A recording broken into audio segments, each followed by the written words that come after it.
Hello and shalom, everybody.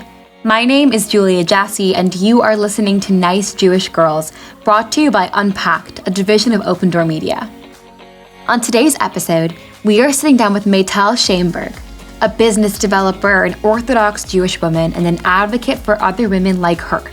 Maytal is really interesting because she is fluent in two very particular worlds: the world of modern Orthodoxy and the business world. These two experiences are so present in the way that she speaks, and this conversation really feels like an inside look into both, especially if, like me, you're not modern Orthodox or a businesswoman. When we talk about women in traditionally male-dominated spaces like business, journalism, medicine, we acknowledge the importance of representation. These fields will never be inclusive of women if women aren't given the opportunity to advocate for themselves.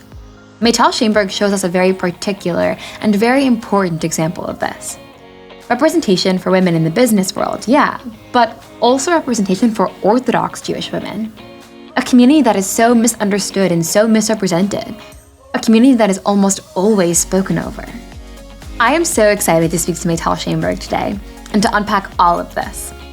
What is it like to be not just the only woman in the room, not just the only Jew in the room, not just the only Orthodox person in the room, but the only Orthodox Jewish woman in the room?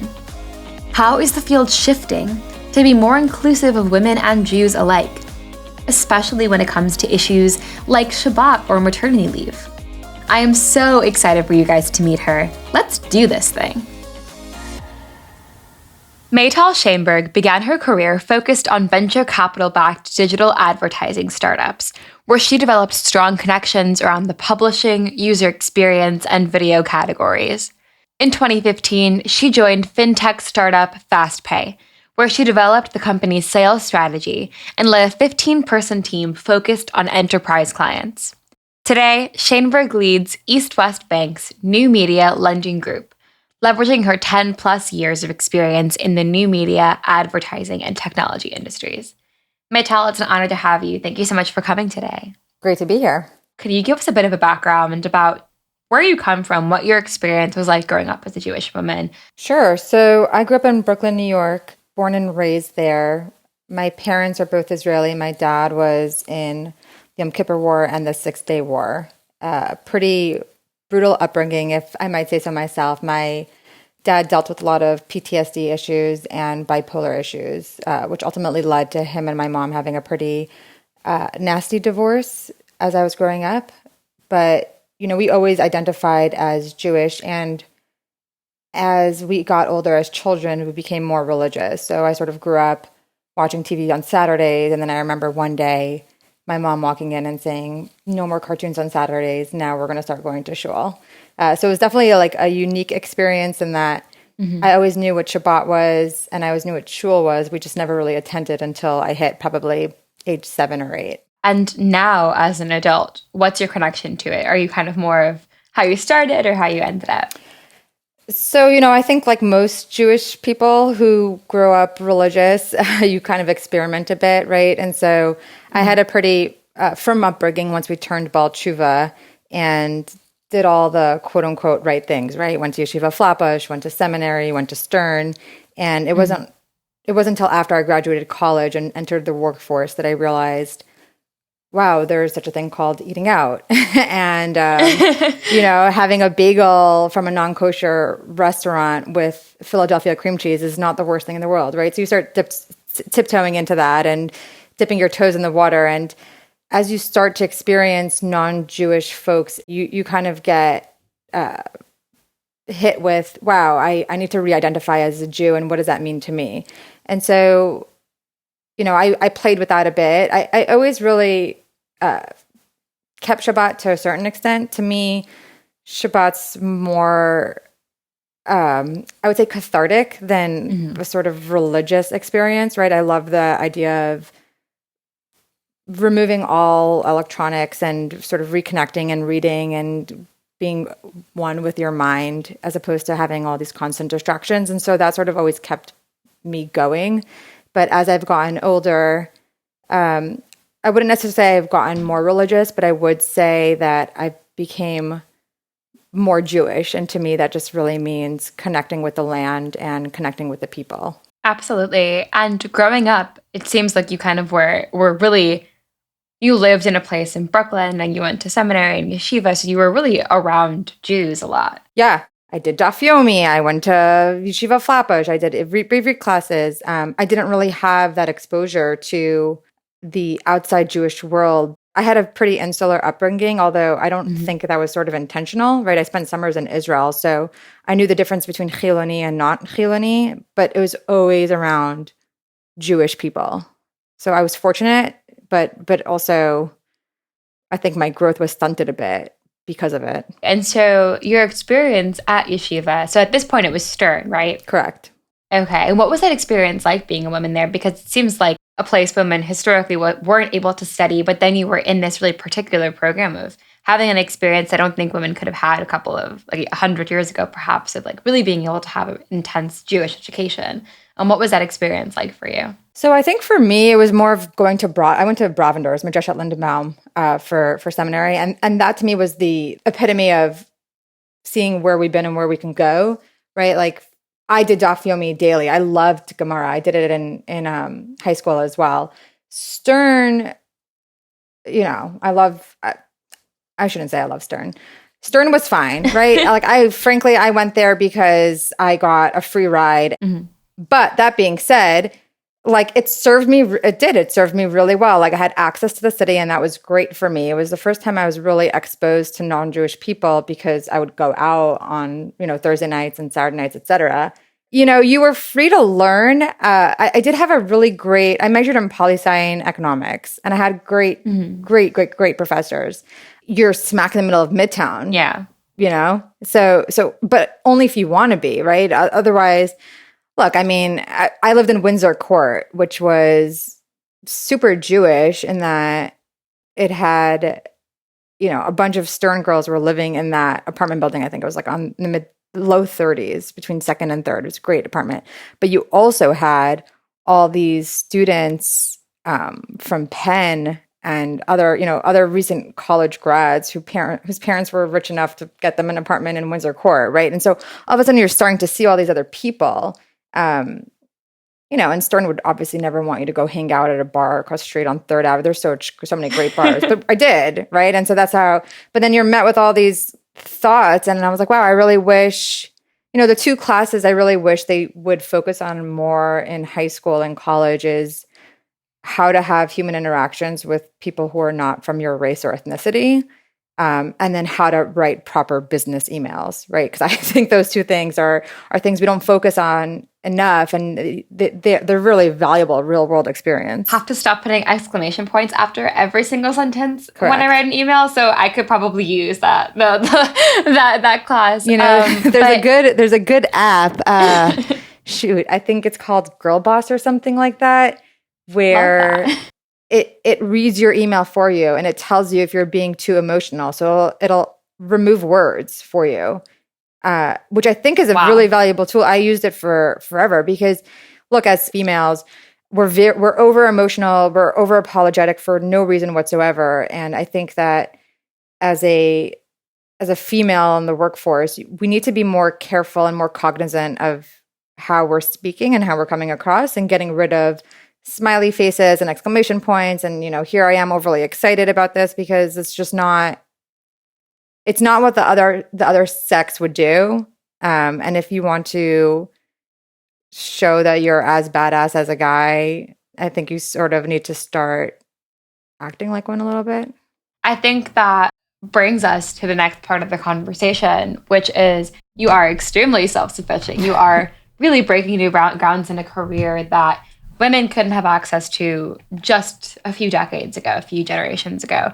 Tell us a bit about your career. So what exactly do you do on a day-to-day basis? I mean, like, I know this, but like for the audience. No, yeah. Well, look, I think the start of my career is actually a very funny story. Because it's typical girl stuff. Okay. So here I was, I majored in political science and economics. I worked on Capitol Hill for a couple of summers. Congressman Anthony Weiner was who I worked for. So all the rumors were true. Wow.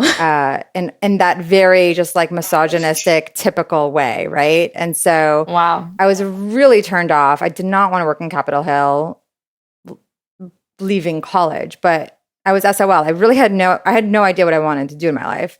So Stern has this like job book. So I find a job, a babysitting gig. And I babysat all throughout college because, again, the self-sufficient. I used to like work for American Eagle during my breaks and then quit after like making $1,000.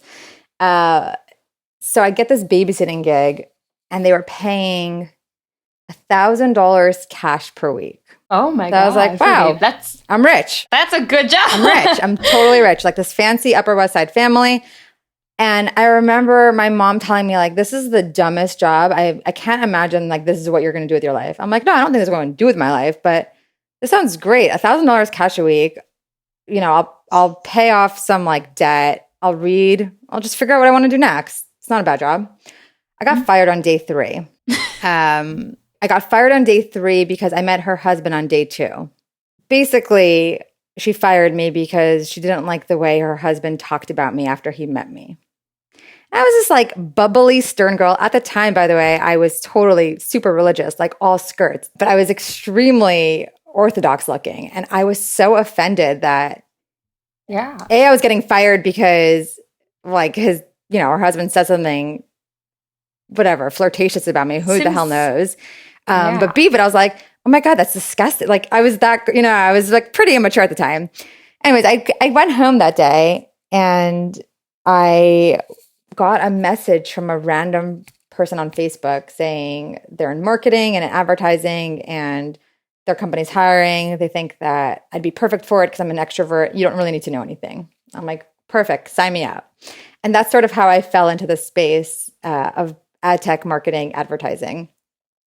And so, I jumped around from job to job because that's what you do in your 20s. And I remember very acutely, I had one supervisor who was a total micromanager, and I wanted to move into sales, which was traditionally, this is only 10 years ago, but everyone in the company who was in sales was a guy. Mm-hmm. And he was like, oh no, you can't go into sales. Like you're not good enough for sales. And I was like, well, can you let me try? I'm pretty sure I'll probably crush it. And, it just kept coming, we'll see in 6 months. We'll see in 6 months. And so some advice for the listeners out there. If you feel like you can do something and someone's telling you not to do it for whatever reason, it's stemming from insecurity. Like, take the risk, just do it. Like, what's the worst that can happen? And so that's what I did. I found a job shortly after. It was paying me less, but was going to allow me to sell. And I did that. I did really well, and so I started job hopping from salesperson to salesperson. Had my fair share of companies that got acquired and exited. And so I moved to LA to start this fintech job. Also, because my boyfriend at the time was living here. So, it was a nice transition, I suppose. And I was there for about 5 years. And I grew there, but I was met with a lot of, there was only males on the executive team. It was really hard to move up. I really had to work harder to prove myself. And I was given this opportunity to run my current job, which is managing an entire group at a publicly traded bank. About a year and a half ago, we started talking, and, everyone has sort of like imposter syndrome. I felt like they thought I was way better than I can actually ever be. But I took the leap, and I've been there for a bit over a year, and my team is crushing it. Like we've hit our goal and surpassed it by a landslide. And, all while I'm pregnant and it's COVID and I'm on maternity leave, and here we are, and we're still closing deals in the background. So it's been a wild ride. If you asked me 10 years ago if I thought I'd be a banker, the answer is absolutely not. But, on a day-to-day, I'm meeting tech CEOs and trying to help them figure out how to finance their companies. And it seems like a big piece of how you found your way here was just having the confidence to say, you know what, I'm going to try something new. And if I fail, I fail. And if I believe that I'm strong enough at this to succeed, that I will keep trying to succeed. And I think that confidence is something that, especially the confidence to be able to take a risk, to take a job that you don't have, a background in because you think it could be something positive for you, the confidence to say, I think I'll be good at sales, even though I'm the only woman in the room. That's something that I'm getting a lot from your story. It doesn't always come easy. Like I remember when I first took that job in sales, I talked a big game, right? The reason I wanted it was because I wanted to, like, marriage was on my mind. I wasn't dating anyone at the time in particular, but I knew that I wanted to pay for my half of the wedding. Like I knew I wasn't going to ask my mom to chip in. That was something like I had told myself. And so I wanted to start like creating a nest egg for that. But just like everybody, like I can exude confidence. Like I had this conversation with my sister yesterday, actually, because she called me out on something and I thought the way she framed it was completely insensitive. And her response was, yeah, but like, I know you can take it. And I was like, well, doesn't mean I don't have a heart or feeling. Like, you're still not speaking nicely. Like your feelings still get hurt, right? Like I think people think that if someone's super confident that they're not sensitive. And sexually, I find that that's not true. But, I had a pretty hard time. Like I remember forcing myself to go to these networking events because I didn't have a friend to go with because there weren't a lot of girls in my industry. And telling myself, like walking in and being like, oh, shit, I can't do this. I need to get out of here. And I'm a really social, confident person. Like I'm like a social butterfly, right? But I would walk into these things, be really nervous. So I'd say, okay, it's 7:00. If I talk to 6 people by 7:20, Maytal, you're allowed to leave. And so next thing you know, because I'm also like highly competitive, right? So next thing you know, it's 8:45 and I've only spoken to 3 people so far, right? And so, I think for anyone who's taking different risks or trying new things or, moving to different cities these days or trying to date other people, my general rule of thumb is either ask for 3 introductions, right? You're looking for a job. You don't know what you're doing.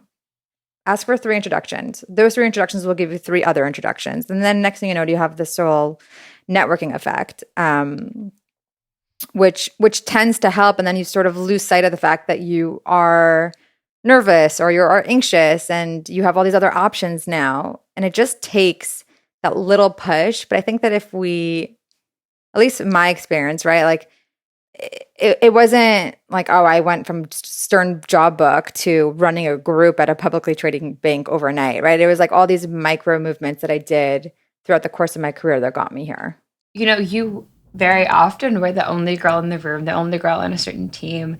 What was that experience like, especially when it comes to sexism, especially as a Jewish woman, especially as a religious Jewish woman too, kind of all of these intersecting identities?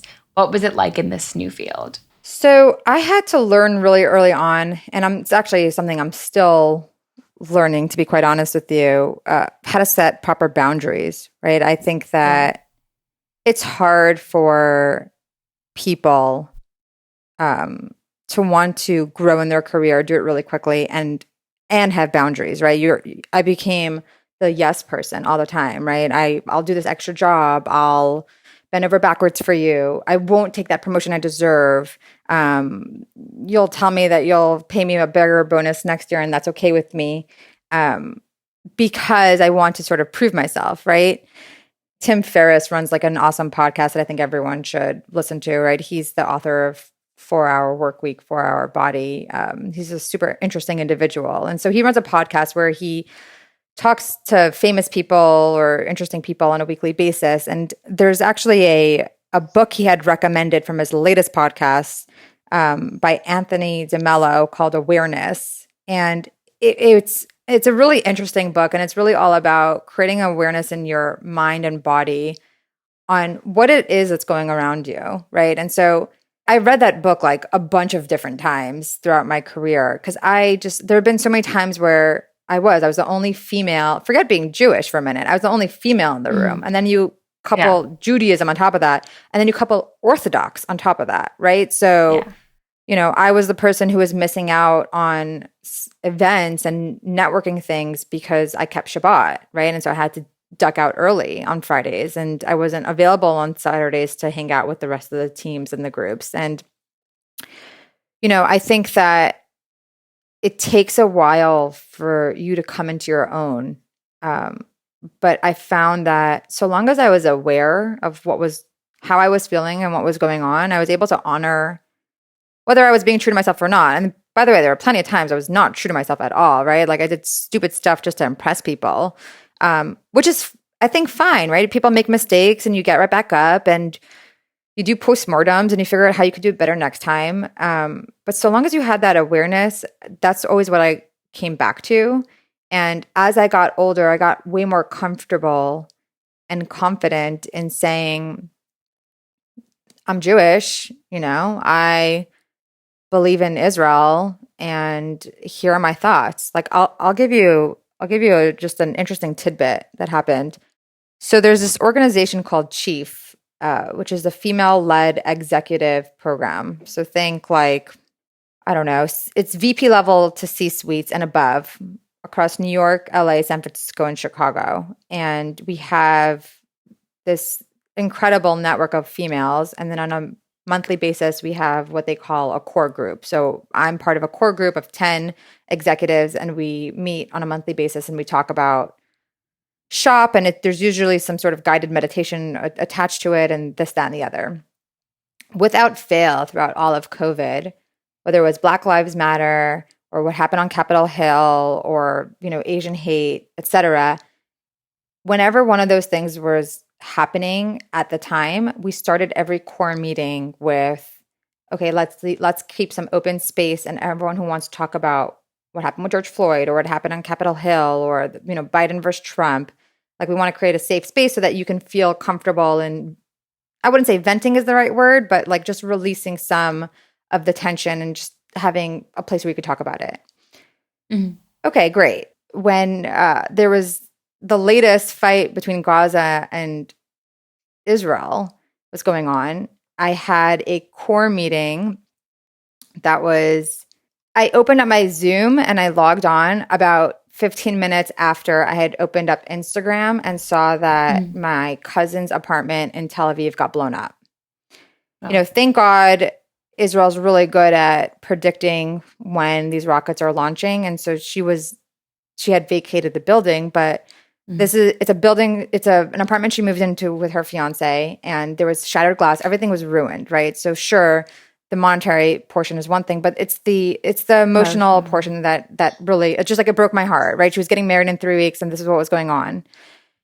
We start this core meeting and everyone's catching up, this, that, and the other. And then the guided meditation person was like, okay, so to start, we're gonna, she starts talking about this guided meditation. So if there are no other questions, like, let's get started. So, me being me, and I don't know if I would have done this when I was 22, but at 35, I'm just a bit different. I was like, yes, I have a question. Actually, there's something I want to say. How about suggesting safe space for what's going on in Gaza? And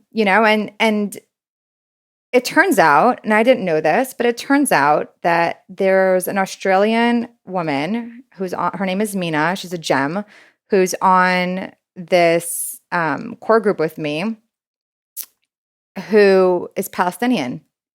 And that was the first time I learned about that. And her parents fled Palestine in 1948 and moved to Australia.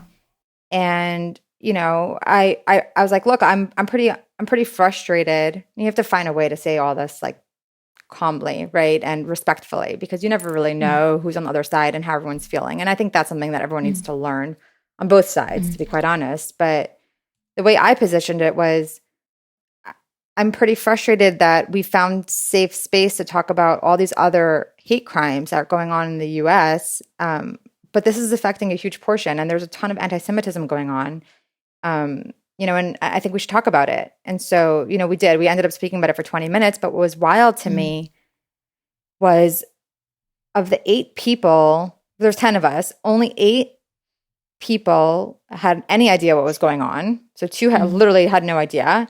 And only 3 people knew what was going on in LA in terms of all the anti-Semitism attacks.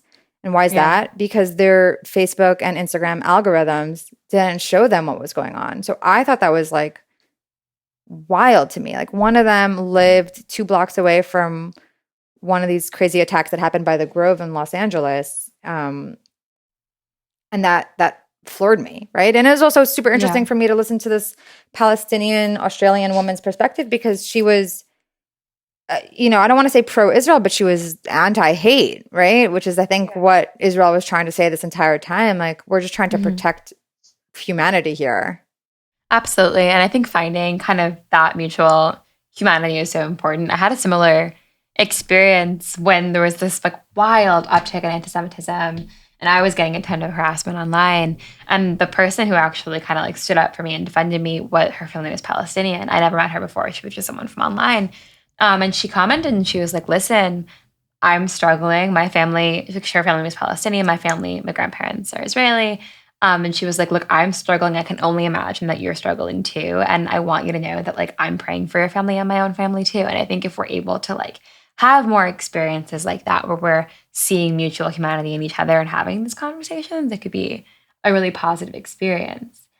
I think a lot of the time, like our suffering, especially in the past few months, has been really diminished. Like I'm sure that it's been a hard time for you, your cousin being impacted in Tel Aviv. I have family in Tel Aviv too. It's also a hard time for me. And like continuing to work in spite of that. How are you able to kind of draw the strength? How are you able to keep, you'd mentioned being vocal when anti-Semitism wasn't mentioned. How did you have that confidence to talk about that? No, yeah, totally. Well, it's funny that you say that, right? Because right after we had that safe space for me, we went into some sort of, went to the guided meditation. And after the guided meditation, we go into these breakout rooms. And I wasn't present.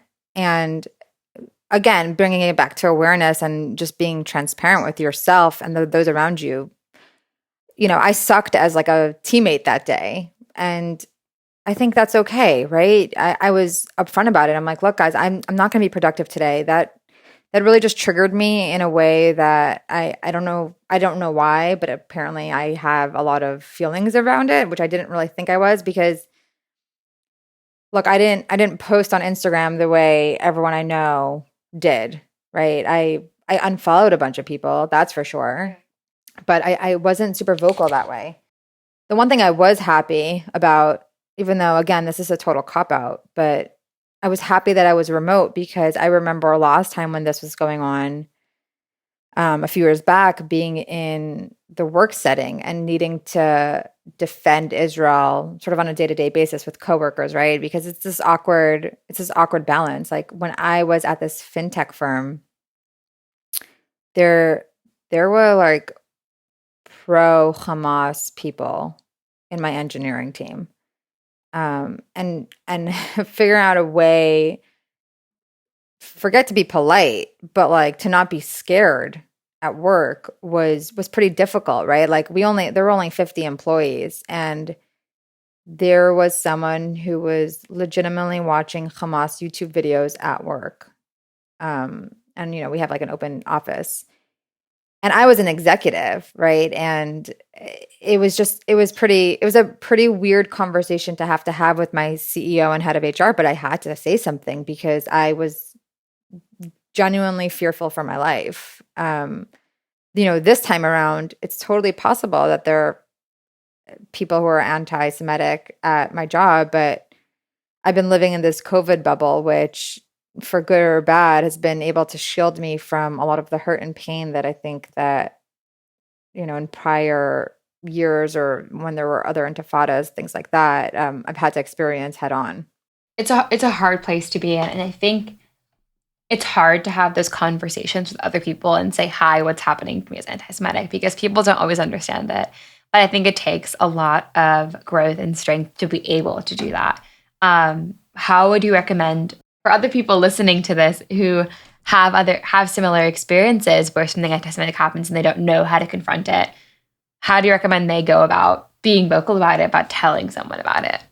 I mean, look, the first thing I think is important for listeners to understand is you're going to be hit with this at some point, right? There's just, it's impossible to be living in America and not be affected in some way, shape, or form, unless you're living in a super insular community and you work in a really insular job, which more power to you if that's your path in life, right? It's all about being able to, number one, really understand the issues. And so I know we say this ad nauseum, but listen to podcasts, read the news. I like to read Al Jazeera too, right? Like I don't keep myself one-sided. It's the same reason why I get frustrated with people who just read NewYorkTimes.com and not Fox.com. Like I think in order to have a balanced view, you need to hear both sides of the crazy, right? And then sort of come to your own conclusion. But once you have your own thoughts and feelings about it, I think to the extent that you could be as empathetic as possible, right? And look, I'm a huge empathy person, right? Brené Brown is another author. She does a really good job of explaining how, forget sympathetic, right? Sympathetic is just like something crappy happens to you and I'm sorry. Empathetic is I'm going to try to be in your shoes and experience this from your perspective. And if I can't, I'm going to be open and honest with you about that, right? And so I can't always be super sensitive to what's going on the other side of the Palestinian conflict because I have my own biases. And I think that's okay, but then don't try to pretend that you're not biased, right? Like there's not just one truth. Like, yes, I do believe that Jews should live in Israel and that's our state and we want it fair and square or whatever you want to say, right? Like I do believe that everyone's trying to get peace in some way, shape, or form, but I think most Palestinians want that too, right? You have that 10% of crazies that take up so much energy and space. And I think that when you're met with, well, there's two different things, right? If you're met with anti-Semitism, whether that's in the workplace or not, you have to speak up. And whether that's your head of human resources or your superior or even a teammate, like you have to say something because when misinformation is being spread and you feel unsafe, that's like a whole different ballgame, right? But if you're met with conflicting opinions, right, or someone who just doesn't agree with you, I think the best course of action, and I've had to do this multiple times, the best course of action is to defend what you know and what you believe in, but then also, you know, if you don't have a good answer, just don't pretend you have an answer, right? Like there was a couple, like I got engaged into this crazy discussion about whether Israel should be Israel or should it be Palestine, whatever, with an atheist Jew, 2 Palestinians, and a Christian who was like obsessed with Israel at my last job. And, you know, we were having a pretty interesting dialogue, but then it got to a point where I had nothing productive to say anymore because it is what it is, right? And everyone's going to have dissenting opinions and that's okay, right? And so that's what I said. Like I stopped trying to defend my opinion and was like, look, guys, should we just take a shot and call it a day? Because like, there's no other conversation to be had here, you know? And like, you still need to work with these people. And so I think that's really important. And it's whether you're Jewish or not, it's whether you're liberal or conservative. Like some of my best friends have opposing political views. And that's totally fine so long as you can respect what other humans have to say, right? So try to avoid cutting people off or telling them they're wrong. Everyone has their right to have their own opinion. And try to listen with empathy, like truly listen with a capital L. That really, really brings us to our last question. A lot of what we're trying to do with this podcast is to give everyone, but in particular young girls, access to mentors in fields that they probably would never have access to mentors before, listening to these conversations. So we like to end every podcast with the same question, which is, what's one piece of advice you'd want to give to everyone, but particularly the young people listening to this, about navigating the world as a Jewish woman? What I wish my younger self knew, now that, you know, I've been in the workforce 15 plus years, nothing is as big of a deal as you think it is, right? So I used to think, oh, when do I tell my boss I actually keep Shabbat? Or when do I tell somebody that I'm going to Israel on vacation? Or that I have family in Israel or things like that, or that, you know, these holidays are really important to me. Like the amount of times I've gotten like these you know, not, I wouldn't say they're nasty comments, but they're little digs, right? Like, oh, another Jewish holiday, like, oh, what's this time? And I remember being young and feeling like, okay, how am I going to make up for this? So there was one year where I came in on Christmas Day and Thanksgiving and all these other crazy holidays because I felt guilty, right? And if there's one piece of advice I'd give to girls is don't feel guilty for who you are, because you are who you are.